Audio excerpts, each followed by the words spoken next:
तर तुम्हाला सुद्धा ह्या गोष्टी हवेत पण कमी किमतीत हवे तर तुमच्यासाठी हा व्हिडिओ आहे.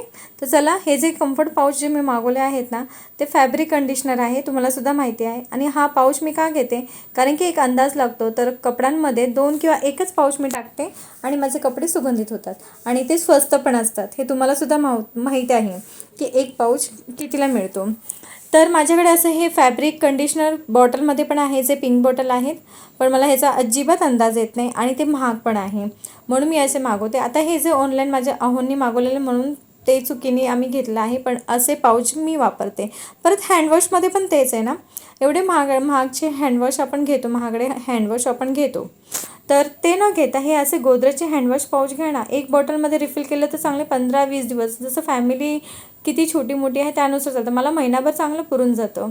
आणि तुम्हाला माहीत आहे त्याच्यामध्ये पण मी काय करते माहीत आहे, एक बोलतो ना काटकसत नाही बोलत, मी जुगाडच करते. एक पाऊच मी अर्ध 2 बॉटलमध्ये भरते आणि मस्त त्याचा फेस पण होतो, सुगंध पण छान आहे, काय वाईट नाही आहे.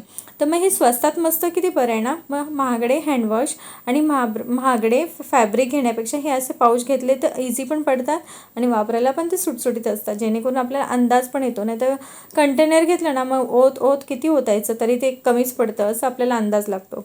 आणि हे सुद्धा माझ्याकडे असं कंटेनर आहे 4-in-1. तर तुम्हाला हे आवडले का? आता हे 4-in-1 कंटेनर जे आहे ना, ते काय मला इतकं आवडलेलं नाही. का माहिती आहे का, एक गोष्ट पण संपली तर दुसरी-तिसरी गोष्ट संपण्याची वाट बघावी लागते, तोपर्यंत ते काही डबे घासता येत नाही. कारण झाकण उघडलं की उलटं केलं की सगळंच पडू शकतं. तर तुम्ही सुक्या गोष्टी ठेवू शकता, जसं तर मी इथे ह्याच्यामध्ये चिंच वगैरे